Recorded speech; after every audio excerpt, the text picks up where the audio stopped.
اوه ایک جدیرین مسیحیان لموصلا کون تاخ سریجخانه اف دیره گلک یا کوناره و بگوره خلک اوی تاخی ده هات ابکار اینان وکو مالا ایتیمان و حتی سال 1990 کنیسین فرانسا هاریکاریا اوه دیره دکر و به صدان زاروین مسیحیان لی هاتینه پرورده کرن.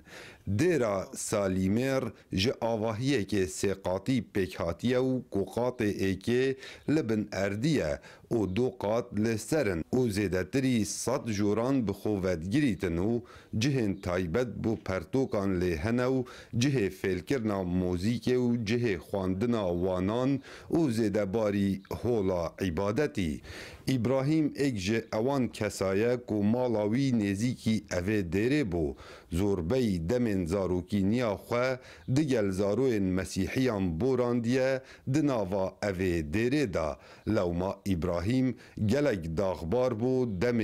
دیرا سالیمر وسا دیتی کو همی هاتیه قاول کرن و ویران کرن و تالان کرن جه لای جگدارن داعش و وی جهی پیکرک مزن یه مریمای هبو برککی آوه گلک جورن دارا بیران منته بدار و بران گلک جوان بو جورن ایتیمان هبون وکی هون دزانی اف مال ایتیمان بو پرتوخانه اک هبو همه جورن چیروکان یه زاروکن حتی نونتوی تده هبون أنا عمري يعني 80 تقريبا. وکی من گوتی تا سال 85 زاروکتی خوا من لوی داره بوران قشج همو ولاتن جهان دهاتن وی داره و تمنه بقصی دیرا ساعته ریزو سلاوه من بو قشه نجیبه اوی چاوداری و وی جهی کری اوی باش زانی چقه گرنگی اوی لوی دوره هبو نهار حیوی لوی داره مایه به آنهی خوده دنگ من یه بریکا قنالا ها بگی هیوی هر وسا در دورن دیرا سالیمر چندین مال مسیحیان هبوینه بله لسردم داعش بو برجواندین خوین تایبت ده هاتنه کار اینان. هذا بيت كان بيت مسيحيين. اوه مالایکی مسیحیه بری داعشه جیانا خول ورد بوراندو دو گودن مالا پولیسی چکدارن داعش او در خستنو مالاوان کارینان وگ نفیسینگه ها امنی و عنبارا کمرین خوکش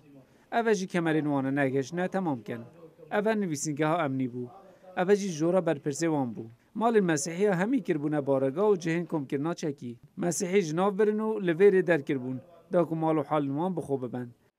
اف سردابه نویسینگه ها روبر امنیتا موسله بو و هبو ناوی همی دمادنا و به سردابه دا بو اوان زانی او جهن لسر ناو کنیسه و مسیحیانه ناهنه بردمان کرن لما وان خود داوت شاردن سردابه درج نویسینگه هاوی بو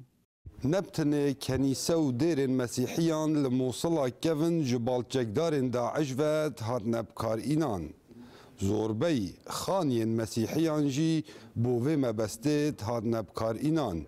اوه مالا کسک مسیحیه لموصلا کون کو هات ببکار اینان و کو کارگه ها چیکرنا کمرن خوکش. اوه جی ایک شوان نمونانه کو چکدارن داعش وکو کمرین خوکوش ده اوه ماله دا درست کرن. کاو عمر دنگ امریکا موصل